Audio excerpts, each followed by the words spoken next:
Buenos días. Les doy la más cordial bienvenida a este programa de Editorialmente, como parte de las actividades de difusión de la Dirección de Ediciones y Publicaciones de la Universidad Autónoma del Estado de Hidalgo. Espacio en el que nuestros profesores e investigadores están invitados a que compartan su experiencia y nos platiquen un poco acerca de sus trabajos publicados.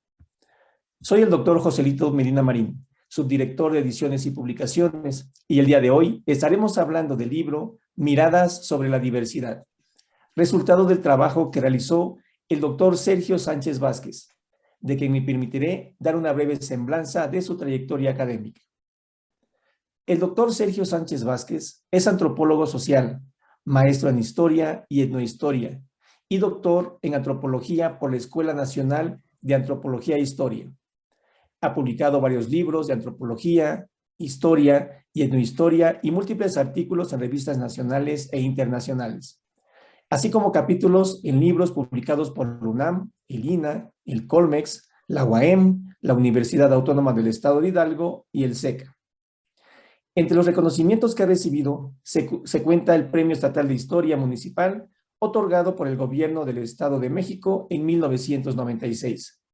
El Premio Nacional de Investigación Paul Cormans en Historia y Restauración por el INA en 1998. Y el Premio Estatal de Cultura Elisa Vargas Lugo por investigación del patrimonio histórico y artístico en el año 2019. Actualmente se desempeña como profesor investigador de tiempo completo en el área académica de Historia y Antropología del Instituto de Ciencias Sociales y Humanidades de la Universidad Autónoma del Estado de Hidalgo. Es coordinador del Seminario de Estudios sobre el Patrimonio Cultural UAE INA CELSI. Tiene reconocimiento de perfil de SEABRE-PRODEP y es miembro del Sistema Nacional de Investigadores Nivel 1 desde el año 2007. Bienvenido, doctor, y muchas gracias por tu presencia en este programa. Muchas gracias por la invitación y con todo gusto estamos aquí para platicar de esta publicación. Muchísimas gracias, doctor. Bueno, y ya hablando como tal sobre este contenido de este libro que es tema de esta plática, de esta charla, ¿cuál fue la motivación, doctor, para llevar a cabo la elaboración de este libro que lleva por título Miradas sobre la diversidad? Bueno, pues desde el 2006 tuvimos la inquietud de formar un seminario de estudios sobre la diversidad en el estado de Hidalgo, para lo cual invitamos a varios integrantes que trabajaban en distintas instituciones relacionadas con la educación, como la Universidad Pedagógica Nacional Hidalgo, el Centro Estatal para las Lenguas Indígenas, etcétera. Y con ellos formamos una agrupación que ha durado trabajando ininterrumpidamente, pues prácticamente desde 2006, ¿no?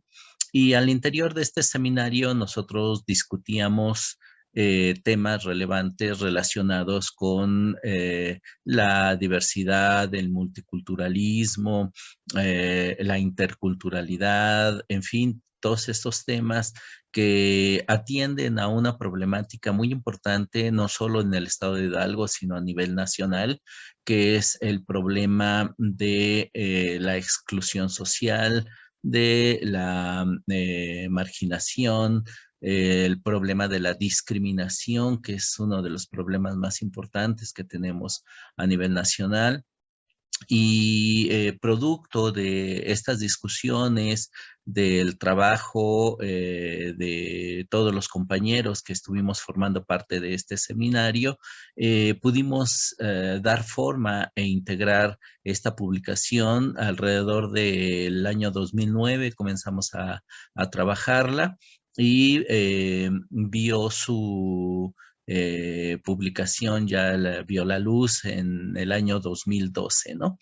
Entonces, pues es producto justamente del trabajo del seminario permanente de estudios sobre la diversidad. Muy bien, doctor. Y hablando de este contenido, ¿cómo está estructurada esta obra bibliográfica, doctor? Mira, el trabajo lo estructuramos en 10 capítulos. Participaron 12 investigadores.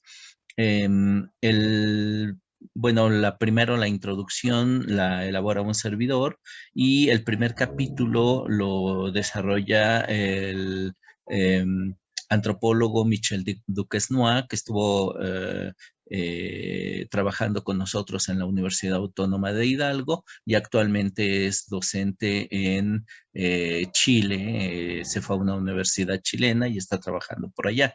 Él escribió un trabajo sobre diversidad o interculturalidad, conceptos y reformas de la Constitución de los Estados Unidos mexicanos en materia indígena.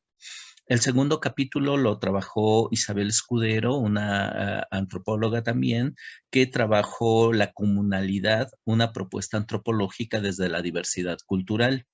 El tercer capítulo lo escribe un servidor, conflictos religiosos y crisis identitaria en el Valle del Mezquital. Y el cuarto capítulo lo trabaja Odilon Moreno Rangel, que en aquel momento era uno de nuestros egresados, ya es de la carrera de historia y ya es historiador. Él trabajó el proceso de construcción de un dios, el caso de San Bernardo y la Santa Muerte en el municipio de Francisco y Madero. Y el capítulo número 5 lo trabajó Artemio Arroyo Mosqueda, que pues es un investigador bastante reconocido, trabaja aquí con nosotros en la universidad, y él escribió sobre la Sierra de Tutotepec Hidalgo, región, procesos sociales y definiciones políticas.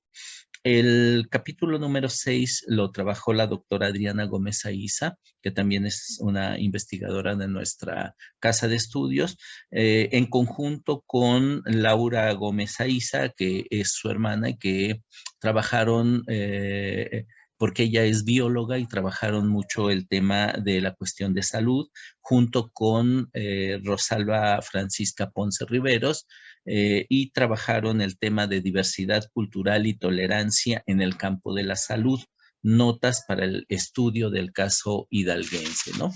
Y ya el siguiente capítulo lo trabajaron compañeras de la Universidad Pedagógica Nacional Hidalgo. La maestra Verónica Grimaldi Papadopoulos escribió Programa Institucional de Educación Ambiental para el Desarrollo Sustentable de la Universidad Pedagógica Nacional Hidalgo, aproximación a una perspectiva crítica social. Y Edith Lima Báez, que en aquel momento era maestra, hoy es doctora, trabaja el tema género y educación superior, las prácticas docentes de las profesoras y profesores universitarios desde la perspectiva de los y las alumnas. Los últimos dos capítulos están dedicados a cuestiones migratorias, ñañús y ñujus en Estados Unidos, identidades transnacionales en construcción, acercamientos preliminares por parte de la maestra María Teresa Medina Vite, y el último capítulo, impacto de la migración en el desarrollo psicosocial del niño de 8 a 10 años en el municipio de Misquiahuala, por parte de la maestra Marcela Serranía Soto. Es lo que conforma el texto y bueno, pues como puedes ver fueron 10 capítulos con 12 participantes que abordan temas muy, muy diversos sobre cuestiones relacionadas con el problema de la diversidad, ¿no? Sí, es lo que se observa, doctor, en este libro que habla sobre diversas temáticas, como bien lo comentas. Y pensando en esa diversidad, doctor, ¿quién consideras que sea el público quien estuviera interesado en poder consultar, poder adquirir este libro? Bueno, pues el libro está elaborado fundamentalmente para el público en general, ¿no? A pesar de que es un tema que se trabaja por especialistas, eh, no es un libro que está escrito en un lenguaje técnico que sea ajeno al común de la población, ¿no? Cualquier estudiante de licenciatura, cualquier ama de casa, cualquier trabajador, puede acceder al libro y leer los contenidos sin mayor dificultad, ¿no? Todos ellos hacen temáticas reales a problemáticas existentes en nuestra sociedad y que le atañen a todo mundo. Entonces, el libro está pensado para que sea difundido a nivel social en todo tipo de población, ¿no? Ese es el objetivo, ¿no? Acercar a la población a este tipo de publicaciones. Así es, sí, porque como público, también quienes nos escuchan en este programa, pudieran, digamos, tener ese interés, ¿no? Ujú. En leerlo, en poder consultarlo, y por eso también la intención de que vean que es un libro totalmente abierto al público en general, ¿no? Sería Claro. el objetivo. Y doctor, ¿por qué consideras que sea relevante este libro? ¿Cuál sería la relevancia? Mira, en términos académicos, aporta nuevas visiones, nuevas perspectivas acerca de problemáticas sentidas en la sociedad, ¿no? Como puede ser la cuestión de la interculturalidad, del reconocimiento del multiculturalismo, el problema de la comunalidad en algunas comunidades indígenas, algunos fenómenos religiosos que tienen que ver con las identidades de los sujetos, cuestiones de salud, tiene que ver también con aspectos migratorios, con aspectos de género, con aspectos de medio ambiente. Entonces, pues creo que una de sus principales virtudes es que abona a la discusión sobre estas problemáticas, ¿no?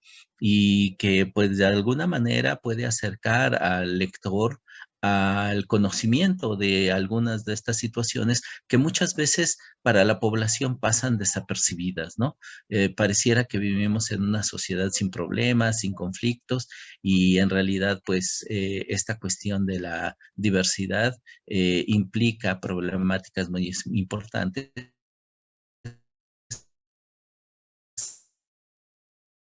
La principal aportación, ¿no? Sí, y bueno, hablando ya del contenido, doctor, ¿cómo ha sido el desarrollo del protestantismo en México y en Hidalgo? Bueno, eso ya hace alusión específicamente al capítulo que tu servidor escribió. Y bueno, es un conflicto que se dio en el Valle del Mezquital, particularmente en el municipio de Ixmiquilpan, por comunidades que son muy tradicionalistas, han vivido durante mucho tiempo respetando su tradición, su modo de ver y entender el mundo, es decir, su cosmovisión, y actuando en consecuencia con ella. Pero eh, en esta región en particular hubo la presencia de predicadores por parte del Instituto Lingüístico de Verano, que fue una institución que a partir de más o menos los años 50 llegó a México, comenzó a trabajar en las comunidades con dos objetivos, ¿no? El primero era la conversión religiosa, que es su objetivo fundamental, ¿no? La conversión religiosa y la propagación de las denominaciones protestantes, pues ha sido su objetivo principal, pero también en ese proceso se dieron a la tarea de el estudio y conocimiento de las lenguas indígenas y en ese sentido aportaron muchísimo en términos académicos, pues formaron diccionarios de la lengua ñañú, del ñuju, de la otomitepegua, hicieron un trabajo extraordinario en términos lingüísticos, pero pues su labor proselitista era su objetivo fundamental, ¿no? Esto dio lugar a transformaciones importantes al interior de las comunidades porque se empezaron a convertir al protestantismo muchos miembros de la comunidad y eso dio lugar a una separación no solo ideológica, sino incluso factual por parte de las comunidades, y se empezaron a separar, ¿no? Incluso los católicos les llamaban a los protestantes, pues los hermanos separados, ¿no? Que se iban a otra comunidad y pues empezaban a vivir de una manera distinta de acuerdo a su ideología religiosa. Entonces, esto es lo que generó pues la presencia del Instituto Lingüístico de Verano en estas regiones, ¿no? Un efecto tal vez no deseado, pero que comenzó a impactar de manera importante al interior de las comunidades.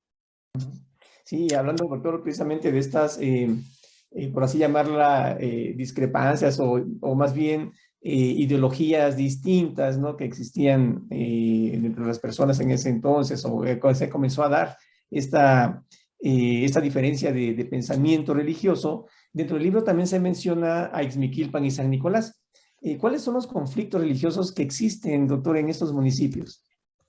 Mira, Ixmiquilpan es un municipio con población fundamentalmente otomiana. La mayoría de su población es ñañú, hablan la lengua.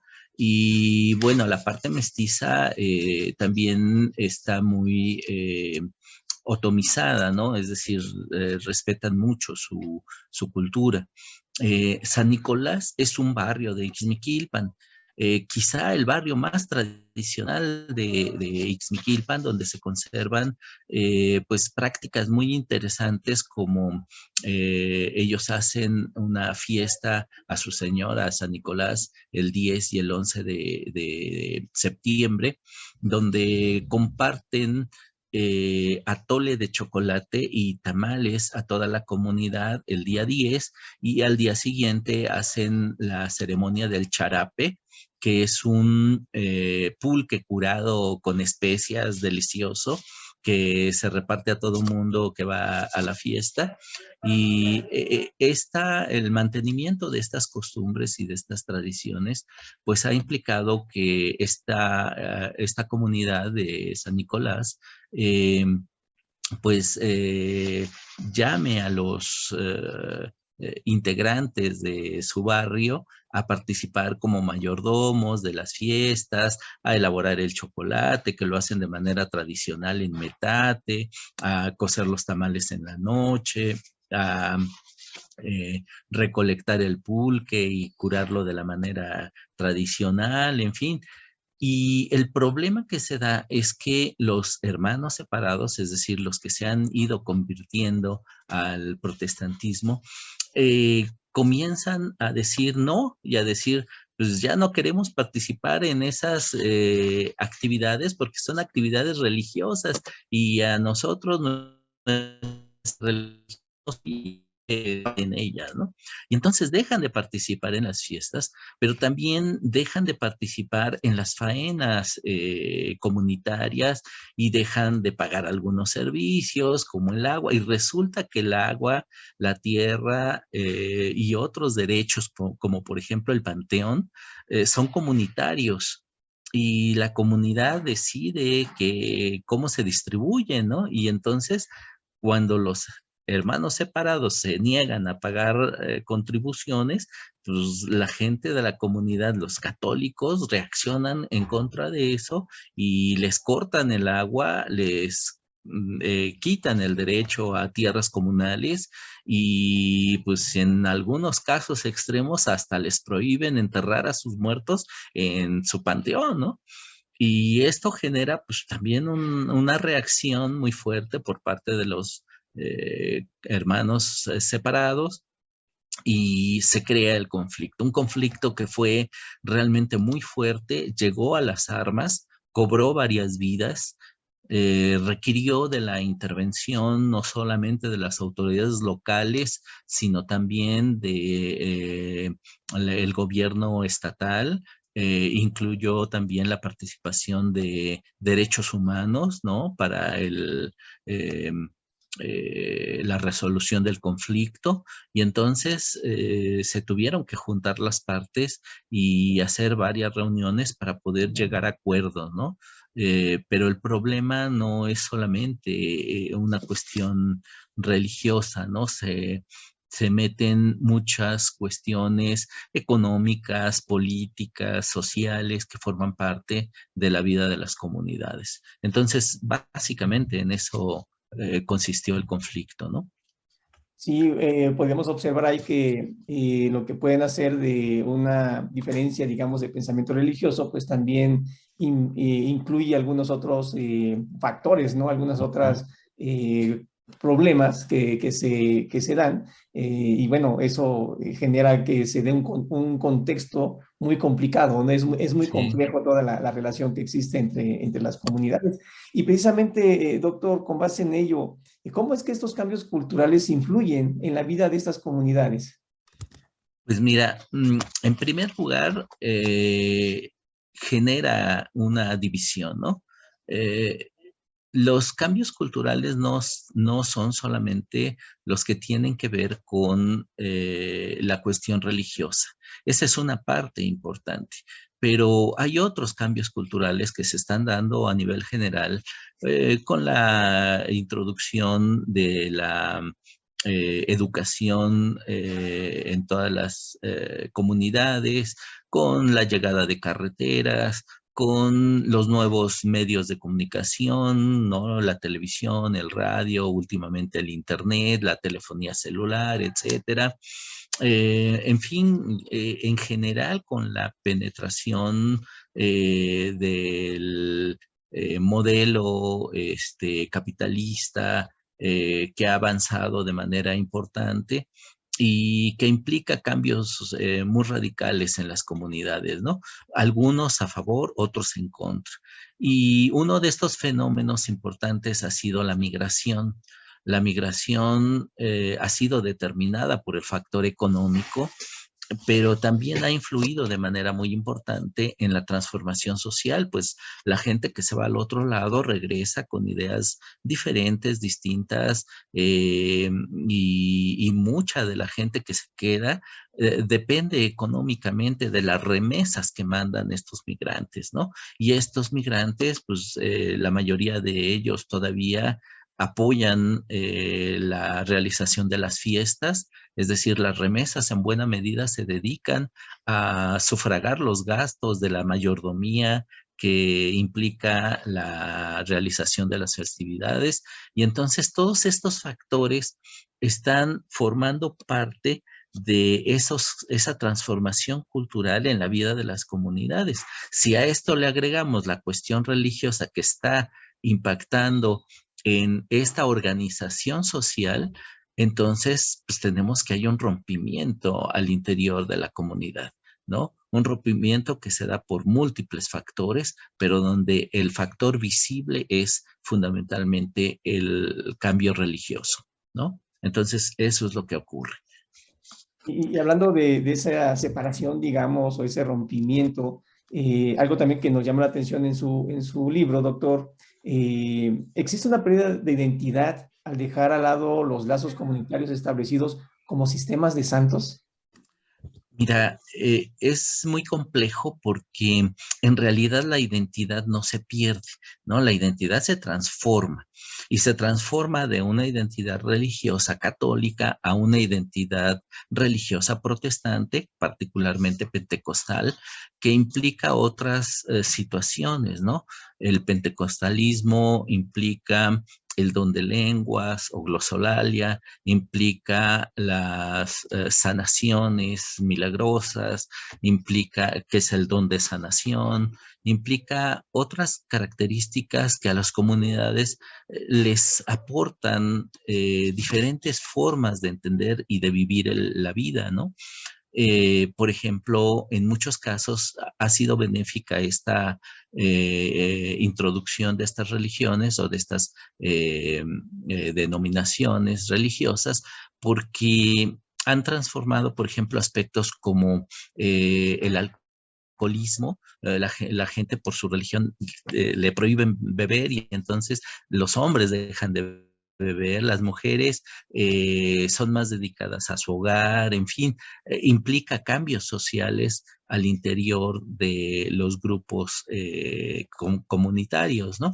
Pero por otro lado, este, la identidad que ya tienen como ñañús, como hablantes de una lengua, como parte de una comunidad, se ajusta a las nuevas formas religiosas de entender el mundo, ¿no? Entonces, no es propiamente una pérdida, sino una transformación de la identidad y los sujetos tenemos múltiples identidades, ¿no? Tenemos una identidad étnica, esa no cambia, pero tenemos también identidades religiosas, identidades de género, identidades ideológicas, por ejemplo, políticas, etcétera. Y esas identidades se van ajustando al momento histórico que vive cada comunidad.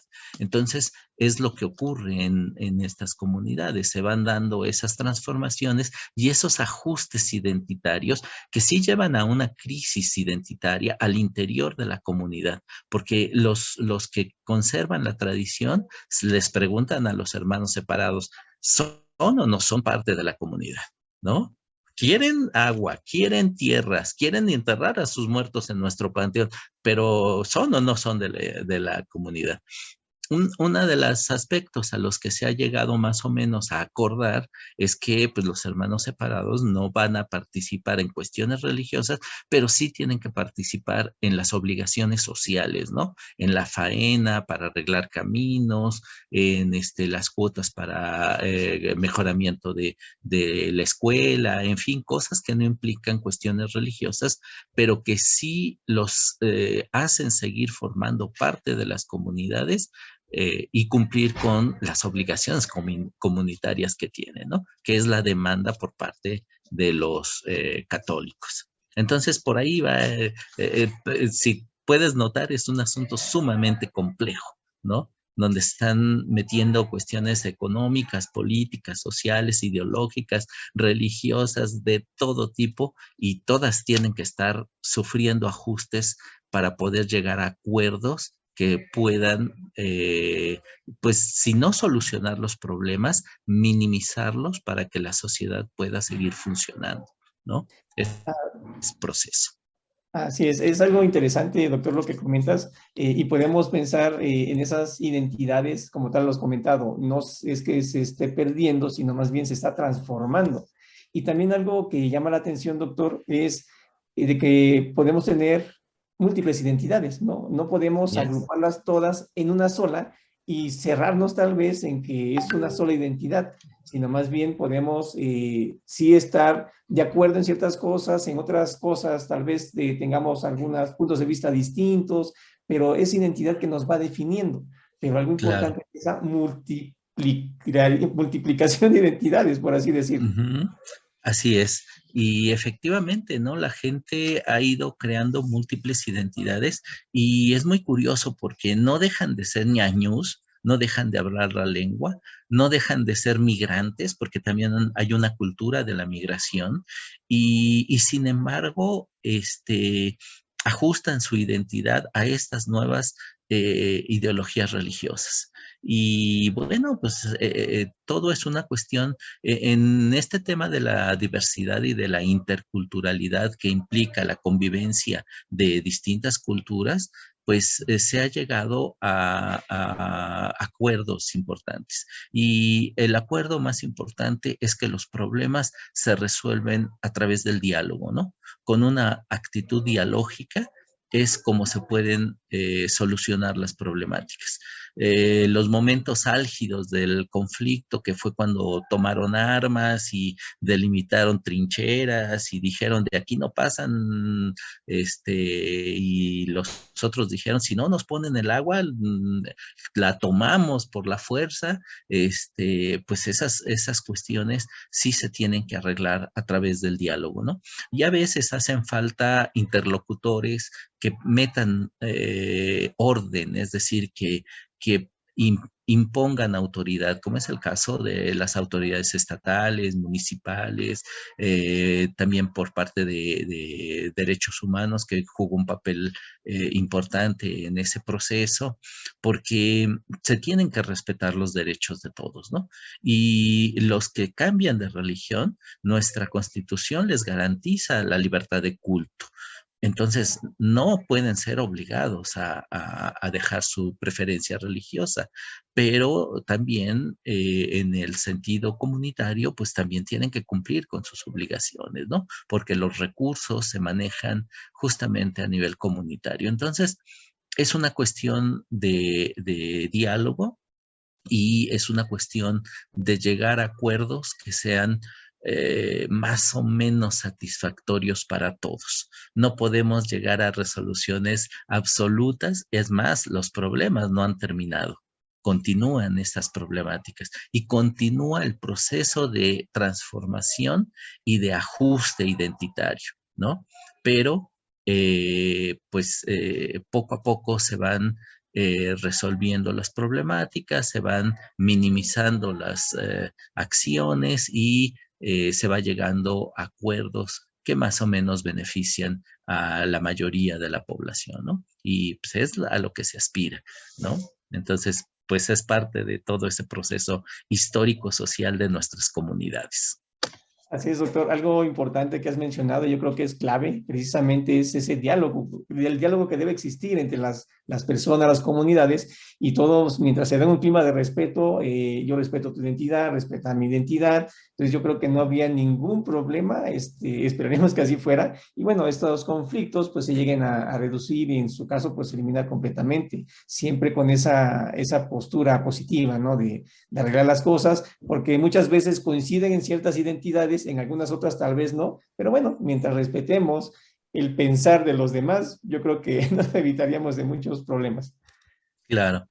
Y ¿No? bueno, pues ese ha sido el sentido del seminario que hemos estado, en el que hemos estado trabajando. Últimamente, este seminario se ha insertado en otro seminario más amplio que tiene que ver con la cuestión del patrimonio cultural, y esta diversidad cultural la entendemos como parte del patrimonio cultural de los pueblos. Entonces, estamos dirigiendo nuestra mirada ahora hacia el aspecto patrimonial y bueno, la lengua, la cultura, la tradición forman parte de ese patrimonio cultural de los pueblos y hacia allá va, ¿no?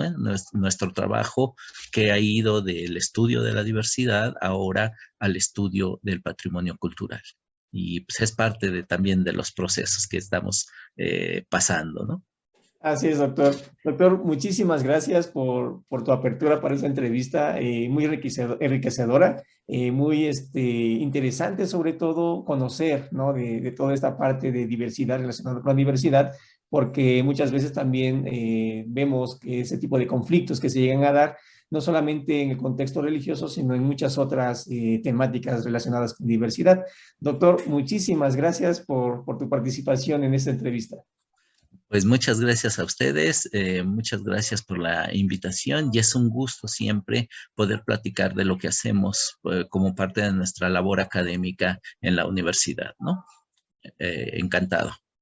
Muchísimas gracias. Y agradecemos también al público que nos escucha en esta edición del programa Editorialmente, realizado por la Dirección de Ediciones y Publicaciones de la Universidad Autónoma del Estado de Hidalgo. Muchas gracias.